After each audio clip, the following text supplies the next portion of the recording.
வணக்கம். நீங்கள் இணைந்திருப்பது சமூகத்தின் மதிய நேர பிரதான செய்திகளோடு இணைந்து கொள்ளும் நான் டொரைன் புஷ்பராஜா. விரிவான செய்திகளுக்குள் செல்வதற்கு முன்னதாக முதலில் தலைப்புச் செய்திகள்.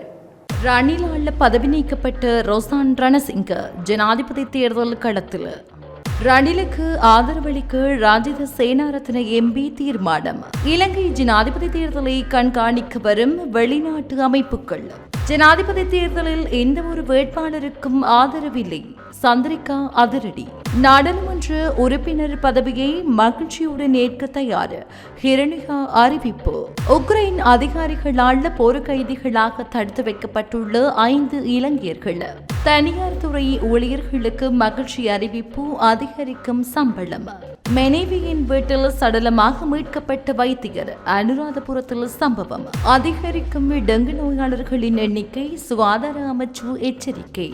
சகல நாடுகளுக்கும் சகலவிதமான விசா வழிமுறைகளையும் சட்ட ரீதியான விசா ஆலோசனைகளையும் பெற்றுக் கொள்வதற்கு 10 வருட கால சேவை அனுபவம் கொண்ட Sun travels and tours.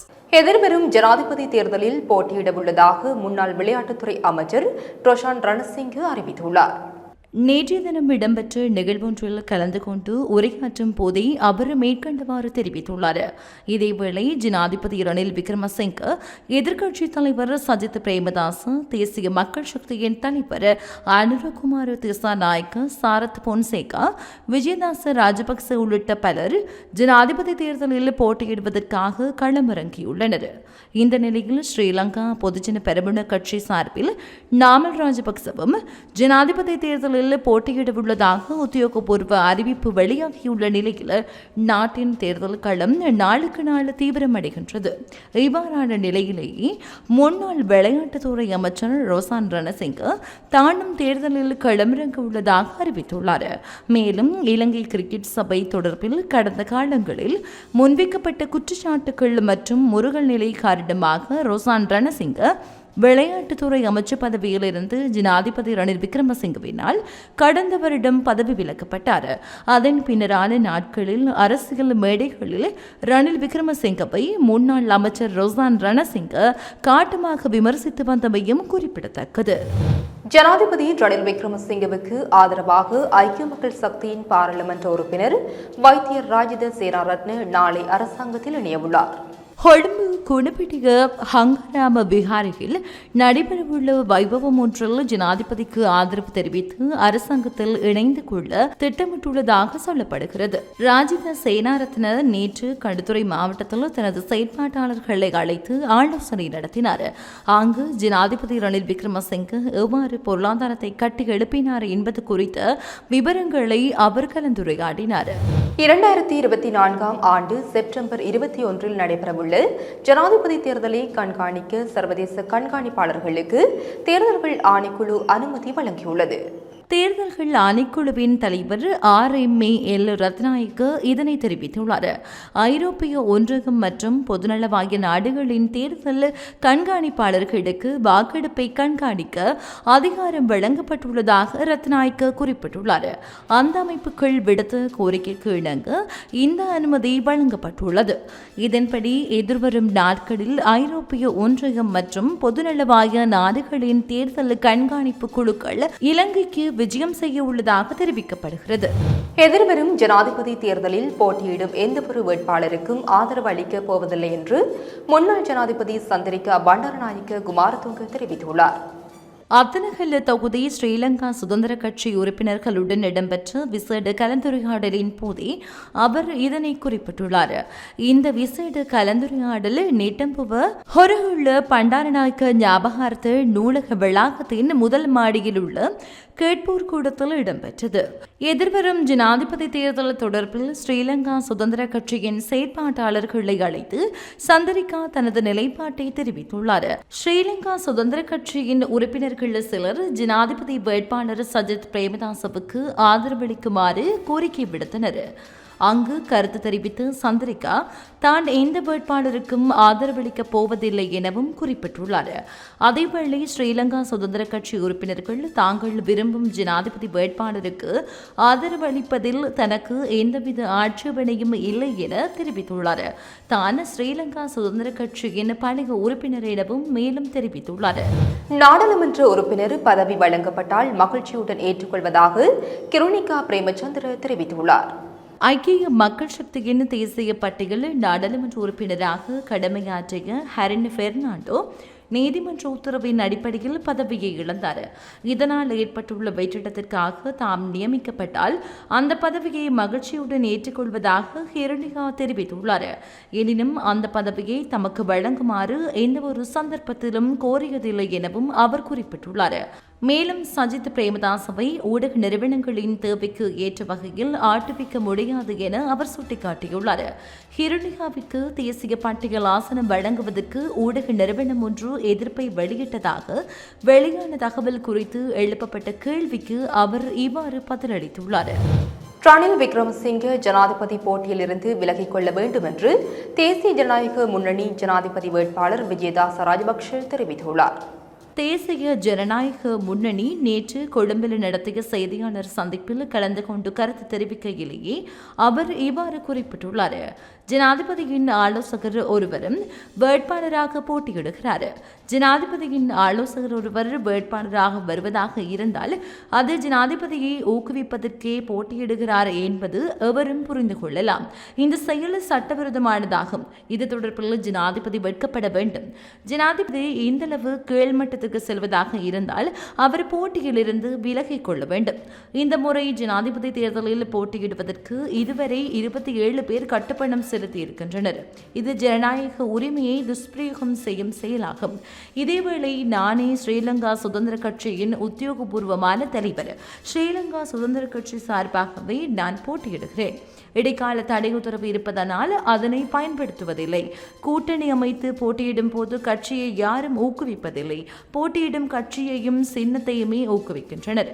Chandrika Kumaratunga, Mahinda Rajapaksa, Gotabaya Rajapaksa அனைவரும் அவ்வாறே செயற்பட்டனர். கட்சியின் பெரும்பாலான உறுப்பினர்கள் என்னுடனே இருக்கின்றனர் எனவும் கூறியுள்ளனர். எதிர்வரும் ஜனாதிபதி தேர்தலுக்காக தற்போது மதிப்பிடப்பட்டுள்ள தொகையை வழங்குவதற்கு தயாராக உள்ளதாக நிதி ராஜாங்க அமைச்சர் ரஞ்சித் சியாம்பலப்பட்டிய தெரிவித்துள்ளார். ஜட்டியாந்தோட்டை பகுதியில் நேற்று இடம்பெற்ற நிகழ்வொன்றின் பின்னர் கருத்து தெரிவிக்கும் போதே அவர் அதனை குறிப்பிட்டுள்ளார். ஜனாதிபதி தேர்தலுக்காக மதிப்பிடப்பட்டுள்ள தொகையை வழங்குவதற்கு தயாராக உள்ளோம். கடந்த ஜனாதிபதி தேர்தலில் 35 வேட்பாளர்கள் போட்டியிட்டிருந்தனர். கடந்த மாதம் ஜனாதிபதி தேர்தல் அறிவிக்கப்பட்டு இதுவரையான காலப்பகுதியில் 29 வேட்பாளர்கள் கட்டுப்பணம் செலுத்தியுள்ளதாகவும் அறிய முடிகிறது. இந்த நிலையில் தேர்தலுக்காக மதிப்பிடப்பட்டுள்ள தொகையை வழங்குவதற்கு தயாராக உள்ளோம் எனவும் நிதி ராஜாங்க அமைச்சர் குறிப்பிட்டுள்ளார். ரஷ்ய ராணுவத்தில் இணைந்து எல்லை தாண்டிய 5 இலங்கை முன்னாள் ராணுவ வீரர்கள் உக்ரைன் அதிகாரிகளால் கைது செய்யப்பட்டு போர்க்கைதிகளாக தடுத்து வைக்கப்பட்டுள்ளதாக தகவல்கள் கிடைக்கப்பெற்றுள்ளன. இலங்கையர்கள் ரஷ்யா மற்றும் உக்ரைன் ராணுவங்களுடன் இணைந்து போரிடுவது தொடர்பில் ஊடகங்களில் வெளியான செய்திகளை அடுத்து உக்ரைனுடன் அங்கீகாரம் பெற்ற துருக்கியிலுள்ள இலங்கை தூதரகம் இது தொடர்பில் விசாரணைகளை மேற்கொண்டுள்ளது. 5 இலங்கையர்கள் போர்க்கைதிகளாக அடைக்கப்பட்டுள்ளதாகவும் அத்துடன் உக்ரைனிய படைகளுடன் போரிட்ட 3 இளைஞர்கள் உயிரிழந்துள்ளதாகவும் உக்ரைன் அதிகாரிகள் சனிக்கிழமை இலங்கை தூதரகத்திற்கு தெரிவித்தனர். முன்னதாக ரஷ்ய ராணுவத்தில் இணைந்துள்ள இளைஞர்களை விடுவிப்பதற்காக இலங்கையிலிருந்து அமைச்சர்கள் குழு மாஸ்கோவிற்கு விஜயம் செய்தது. பெரும்பாலும் ஓய்வு பெற்ற இலங்கை ராணுவத்தினர் ரஷ்ய குடியுரிமை, அதிக சம்பளம் மற்றும் சலுகைகளை வழங்குவதாக வாக்குறுதி அளித்து ரஷ்யாவிற்கு பயணமாக ஏமாற்றப்பட்டுள்ளனர் என ராஜாங்க அமைச்சர் தாரக் பாலசூரிய தெரிவித்துள்ளார். இருப்பினும் அவர்கள் ரஷ்ய பாதுகாப்பு அதிகாரிகளுடன் ஒப்பந்தங்களில் கையெழுத்திட்டுள்ளதாகவும் இதனால் அவர்களை விடுவிக்க கடினமாக உள்ளதுடன் சிலர் ரஷ்ய குடியுரிமை பெற்றுள்ளமையும் குறிப்பிடத்தக்கது.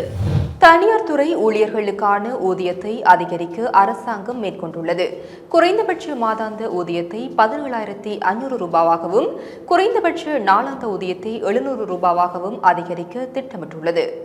இதற்கு முன்னர் தனியார் துறை ஊழியர்களின் தேசிய குறைந்தபட்ச மாதாந்த ஊதியம் 12,500 ரூபாவாகவும் குறைந்தபட்ச நாளாந்த ஊதியம் 500 ரூபாவாகவும் உள்ளது. இது தொடர்பான சட்டமூலம் விரைவில் நிறைவேற்றப்படும் என தகவல்கள் வெளியாகியுள்ளன. தேசிய குறைந்தபட்ச ஊதிய அதிகரிப்பு திருத்த சட்ட மூலத்தை நாடாளுமன்றத்தில் சமர்ப்பிப்பதற்கு அமைச்சரவை அங்கீகாரம் வழங்கியுள்ளது. அனுராதபுரம் கொரப்பத்தானி போலீஸ் பிரிவுக்கு உட்பட்ட பகுதியில் வைத்தியர் ஒருவர் தூக்கில் தொங்கிய நிலையில் சடலமாக மீட்கப்பட்டுள்ளார். இச்சடலம் இன்று காலை மீட்கப்பட்டுள்ளதாக தெரிய வருகின்றது. இவ்வாறு மீட்கப்பட்டவர்கள் கெப்பித்திகொள்ளாவு சுகாதார வைத்திய அதிகாரியாக கடமையாற்றி வரும் 38 வயதுடைய சமார சமரதுங்கு எனவும் தெரிய வந்துள்ளது. வைத்தியரின் மனைவி தம்புத்தேகம வைத்தியசாலையில் தாதியராக கடமையாற்றி வருகின்றார். கொரப்பத்தானி போலீஸ் பிரிவுக்கு உட்பட்டு மொரகவ பகுதியில் மனைவியின் தாயாரின் வீட்டில் குறித்த சம்பவம் இடம்பெற்றுள்ளதாகவும் ஆரம்பகட்ட விசாரணை மூலம் தெரிய வந்துள்ளது. உயிரிழந்த வைத்தியரின் சடலத்தை பிரேத பரிசோதனைக்காக அனுராதபுரம் போதனா வைத்தியசாலைக்கு கொண்டு செல்ல உள்ளதாகவும் விசாரணைகளை முன்னெடுத்து வருவதாகவும் கொரவப்பொத்தானி போலீசார் தெரிவித்தனர். எதிர்வரும் நாட்களில் மாலை வேளையில் இடியுடன் கூடிய மழை பெய்யக்கூடிய சாதகமான வானிலை காணப்படுவதாக வளிமண்டலவியல் திணைக்களம் தெரிவித்துள்ளது. நாட்டின் பெரும்பாலான பகுதிகளில் மாலை அல்லது இரவில் மழை அல்லது இடியுடன் கூடிய மழை பெய்யக்கூடும் என்று அந்த திணைக்களத்தின் வானிலை முன்னறிவிப்பில் குறிப்பிடப்பட்டுள்ளது. களுத்துறை, காலி, மாத்தறை மற்றும் ரத்தினபுரி மாவட்டங்களில் காலை வேளையிலும் மழை பெய்யக்கூடும். மேல் சப்ரகமுவ, மத்திய, தெற்கு, வடக்கு மற்றும் வடமத்திய மாகாணங்களில் சில பகுதிகளில் 100 மில்லிமீட்டருக்கும் அதிகளவான பலத்த மழை பெய்யக்கூடும் என்று தெரிவிக்கப்பட்டுள்ளது. இடியுடன் கூடிய மழையுடன் தற்காலிக பலத்த காற்று மற்றும் மின்னல் தாக்கங்களினால் ஏற்படக்கூடிய ஆபத்துக்களை குறைப்பதற்கு தேவையான நடவடிக்கைகளை மேற்கொள்ளுமாறு வளிமண்டலவியல் திணைக்களம் மக்களுக்கு அறிவித்துள்ளது. இன்று பிற்பகல் 1 மணி முதல் நாளை அதிகாலை 4 மணி வரை காலி மாவட்டத்தின் பட்டுவன்துடுதாவ பிரதேசத்திற்கு 15 மணித்தியாலங்களுக்கு நீர் விநியோகம் தடைபட உள்ளதாக அறிவிக்கப்பட்டுள்ளது. நீர்தாங்கி சுத்திகரிப்பு காரணமாக நீர் விநியோகம் இடைநிறுத்தப்பட்டுள்ளதாக தேசிய நீர்வளங்கள் மற்றும் நீர் போக்குவரத்து சபை தெரிவித்துள்ளது. இதன்படி அக்மிமனு, பொத்தலு, கபராதுவு மற்றும் அகங்கமு ஆகிய பகுதிகளுக்கு நீர் விநியோகம் இடைநிறுத்தப்பட்டுள்ளதாக சபை மேலும் தெரிவிக்கின்றது. மேல் மாகாணத்தில் டெங்கு நோயாளர்களின் எண்ணிக்கை அதிகரித்து வருவதாக சுகாதார அமைச்சு தெரிவித்துள்ளது.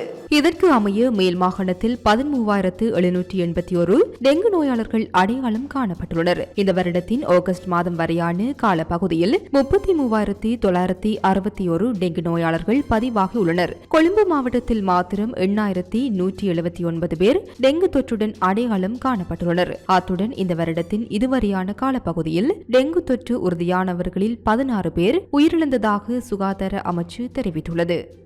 கொழும்பிலிருந்து பதுளை நோக்கி பயணித்த சீக்கிரகாமி ரயில் மோதி இனந்தெரியாத நபர் ஒருவர் உயிரிழந்துள்ளார். இந்த சம்பவம் பிலிமத்தலாவை மற்றும் மெத்தேனிய ரயில் நிலையங்களுக்கு இடைப்பட்ட பகுதியில் நேற்றிரவு இடம்பெற்றுள்ளதாக போலீசார் தெரிவித்துள்ளனர். உயிரிழந்தவரின் அடையாளம் இதுவரை கண்டறியப்படவில்லை என்று போலீசார் தெரிவித்துள்ளனர். உயிரிழந்தவர் 35 வயதுடைய 6 அடி 4 அங்குல உயரமும் ஊதா நிற காட்சட்டை சாம்பல் நிற ஷர்ட் அணிந்திருந்த ஆணொருவர் என்று போலீசார் தெரிவித்தனர். மேலும் சடலமானது பேராதனை வைத்தியசாலையில் பிரேத அறையில் வைக்கப்பட்டுள்ளதுடன் மேலதிக விசாரணைகளை பேராதனை போலீசார் மேற்கொண்டு வருவதாக தெரிவித்துள்ளனர். இத்துடன் சமூகத்தின் மதிய நேர பிரதான செய்திகள் நிறைவு பெறுகின்றன. தொடர்ந்தும் சமூகத்தோடு இணைந்திருங்கள். இதுபோன்ற செய்திகளை தெரிந்து கொள்ள சமூகம் நியூஸ் சேனலை சப்ஸ்கிரைப் செய்து அருகில் உள்ள பெல் பட்டனை கிளிக் செய்யுங்கள். மேலும் இதுபோன்ற செய்திகளை உடனுக்குடன் தெரிந்து கொள்ள சமூகமீடியா.com என்ற இணையதளத்தின் வாயிலாகவும் எங்களுடன் இணைந்திருங்கள்.